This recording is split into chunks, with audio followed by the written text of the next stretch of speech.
نڈر جج ہی دے سکتا ہے۔ مگر افسوس کی بات یہ کہ دہشت گردی کے خاتمے کے حوالے سے رپورٹ میں موجود سفارشات میں سے کسی ایک پر بھی عمل آج تک نہیں ہو سکا۔ اسی طرح جب ان کے سامنے ملٹری ٹرائل کی بات آئی تو انہوں نے بھی اسے غیر قانونی قرار دے دیا۔ معاملہ کچھ یوں ہے کہ سپریم کورٹ نے آئین کی 21ویں ترمیم جو کہ ملک میں فوجی عدالتوں کے قیام کے حوالے سے تھی، اس کے حق میں فیصلہ دیا تھا۔ سپریم کورٹ کے چیف جسٹس کی سربراہی میں فل کورٹ یعنی 17 ججز نے فوجی عدالتوں کے قیام کے خلاف درخواستوں کی سماعت کی۔ اس سماعت کے بعد سب ججز نے اپنی رائے دی۔ ان میں سے جن 6 ججز نے فوجی عدالتوں کو غیر آئینی اور غیر قانونی قرار دیا تھا، ان میں سے ایک جسٹس قاضی فائز عیسیٰ بھی تھے۔ وہ سپریم کورٹ کے اس وقت جونیئر جج ہونے کے باوجود اکثریت کے ساتھ نہیں تھے۔ ان کا ماننا یہ تھا کہ پارلیمنٹ کے پاس بھی فوجی عدالتیں قائم کرنے کا کوئی اختیار نہیں ہے۔ اسی طرح جناب جسٹس قاضی فائز عیسیٰ جب بلوچستان ہائی کورٹ کے چیف جسٹس تھے تو انہوں نے میمو گیٹ کمیشن کے سربراہ کے طور پر اس وقت ایک شاندار کردار نبھایا تھا۔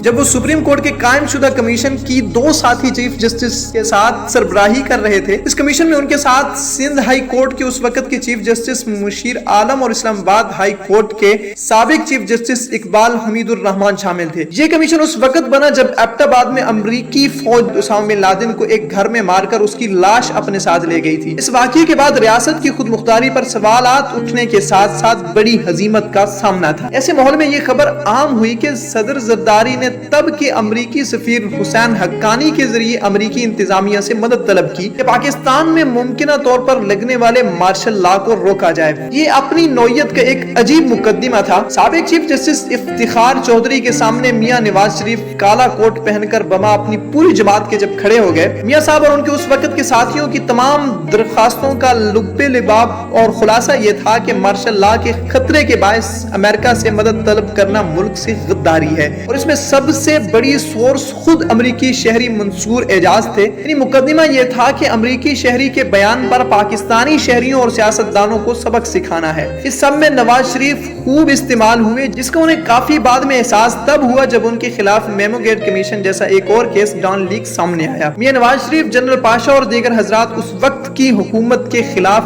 گواہ بن کر عدالت کے سامنے حلفیہ بیان جمع کروا چکے تھے۔ چیف جسٹس افتخار چودھری میں ایسے حلفی بیانات کو نظر انداز کرنے کی جرت نہیں تھی۔ خیر وہ جسٹس قاضی فائز عیسیٰ کی ایک زبردست انٹری تھی۔ 3 صوبائی چیف جسٹسز کا کمیشن امریکی شہری منصور اعجاز کے دیے گئے بیان پر پاکستان میں بڑی عدالتی کارروائی میں مشہور ہو گیا۔ کئی دنوں کے بعد کمیشن نے امریکی حلف یافتہ شہری کے بیان کی بنیاد پر میمو گیٹ کا ذمہ دار حسین حقانی کو قرار دے دیا۔ سپریم کورٹ نے پہلے کمیشن بنایا، اس کمیشن نے سفارشات دی، عدالت عظمیٰ نے ان سفارشات پر حکم صادر فرمایا، لیکن نتیجہ 0/0 رہا۔ سپریم کورٹ کے اس فیصلے پر آج تک عمل نہیں ہو سکا، اور اس سے لگتا ہے کہ وہ کمیشن اور اس کی کارروائیاں اس وقت کی ضرورت تھی۔ ناظرین، دراصل میمو گیٹ کمیشن جسٹس قاضی فائز عیسیٰ کے لیے پہلا ٹیسٹ کیس تھا۔ اب یہ فیصلہ تاریخ نے کرنا ہے کہ جسٹس قاضی فائز عیسیٰ بطور منصف انصاف کر پائے یا نہیں۔ البتہ جسٹس قاضی فائز عیسیٰ کی آبزرویشنز، ان کے ریمارکس، انکوائری کا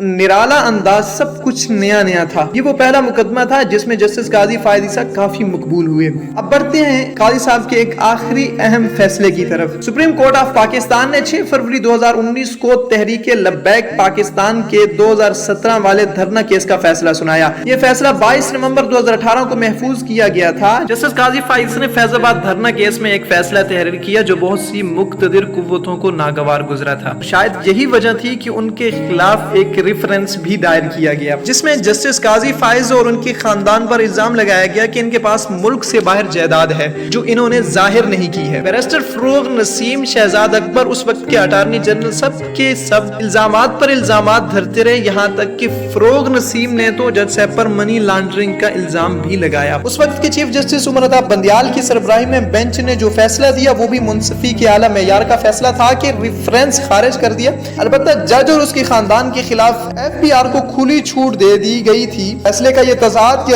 ریفرنس کا اصل بھید بعد میں اس وقت کھلا جب کچھ ججز نے آنکھیں کھولی اور جسٹس قاضی فائز عیسیٰ کی نظر ثانی اپیل منظور ہو گئی. لیکن یہ ہمت جسٹس قاضی کی تھی کہ جو قانون کے تمام داؤ پیچ کھیل کر خود کے لیے انصاف لینے میں کامیاب ہوئے، ورنہ ریفرنس بنانے والے انتہائی طاقتور اور با اثر تھے. یہ اتنے با اثر تھے کہ انہوں نے کھڑے کھڑے جسٹس شوکت صدیقی کو 2 پیشیوں میں گھر بھیج دیا. مگر جناب جسٹس قاضی فائز عیسیٰ صاحب یہاں پر اپنے لیے انصاف لینے میں کامیاب رہے، اور 3 برس پہلے جب اس ریفرنس کی کہانی ہر زبان پر تھی اور ایک منصف انصاف کے لیے اپنی ہی عدالت کے کٹہرے میں کھڑے تھے، تب میڈیا سمیت تمام لوگ یہ سوچ رہے تھے کہ جسٹس قاضی فائز عیسیٰ کا چیف جسٹس بننا مشکل ہی نہیں بلکہ ناممکن ہے. بہرحال جناب جسٹس قاضی فائز عیسیٰ پاکستان کے 29ویں چیف جسٹس منتخب ہو چکے ہیں، اور انتہائی مختصر مدت کے لیے وہ منتخب ہوئے جو کہ قریب 13 ماہ کا عرصہ ہے. اب ان کے پاس وقت بہت ہی مختصر اور کام اور چیلنجز بہت ہی زیادہ ہیں. اس میں سب سے بڑا چیلنج ان کے لیے یہ ہوگا کہ کیا وہ 90 دن میں ملک میں عام انتخابات الیکشنز کروانے میں کامیاب ہوتے ہیں. یا دوسرا بڑا چیلنج یہ ہے کہ آیا وہ پریکٹس اینڈ پروسیجرز بل پر سابق چیف جسٹس عمر عطا بندیال کی طرف سے دیے گئے حکم امتناعی کو ختم کر سکیں گے. اس طرح جبری طور پر گمشدگی بڑی اہمیت کا حامل مسئلہ ہے، اور اس کے علاوہ فوج کے زیر انتظام چلنے والی حراستی مراکز میں سینکڑوں افراد کی موجودگی کا معاملہ بھی کافی عرصے سے زیر التوا ہے. ملٹری کورٹس فوجی عدالتوں میں مقدمات چلانے کا معاملہ بھی سپریم کورٹ میں آیا ہوا ہے. تو اب دیکھنا یہ ہوگا کہ چیف جسٹس قاضی فائز کس طرح ان معاملات کے ساتھ نمٹیں گے. دیکھیے، قدرت ہر کسی کو انتخاب کا موقع دیتی ہے. یہ آپ کے اپنے اختیار میں ہوتا ہے کہ تاریخ آپ کو کیسے یاد رکھے گی. دیکھیے، آج سے پہلے جتنے بھی چیف جسٹس آئے ان سب کے نام تاریخ کے حافظے میں موجود ہیں. اور ناظرین، تاریخ کی سب سے بڑی خامی یہ ہے کہ نہ وہ ولن بھولتی ہے اور نہ ہی ہیرو فراموش کرتی ہے، اور آئندہ نسلوں کو یہ بھی بتاتی ہے کہ تمہیں کیسا بننا ہے اور کیسا ہرگز نہیں بننا، کس طرح بننا ہے. جناب قاضی فائز عیسیٰ صاحب کا اب تک کا ریکارڈ شاندار رہا ہے، مگر اب وہ عین پل صراط کے اوپر کھڑے ہیں اور انصاف کا سورج سوا نیزے پر ہے. ٹاپ واچ کی ٹک ٹک شروع ہو چکی ہے. 13 مہینے بعد جسٹس قاضی بھی مورخ کے قلم کی زد میں ہوں گے. میں انہی الفاظ کے ساتھ اپنی بات کو ختم کرتا ہوں کہ خدا انہیں بنا داغ ندامت پل صراط کے پار اتارے. غور سے سننے کا بہت شکریہ.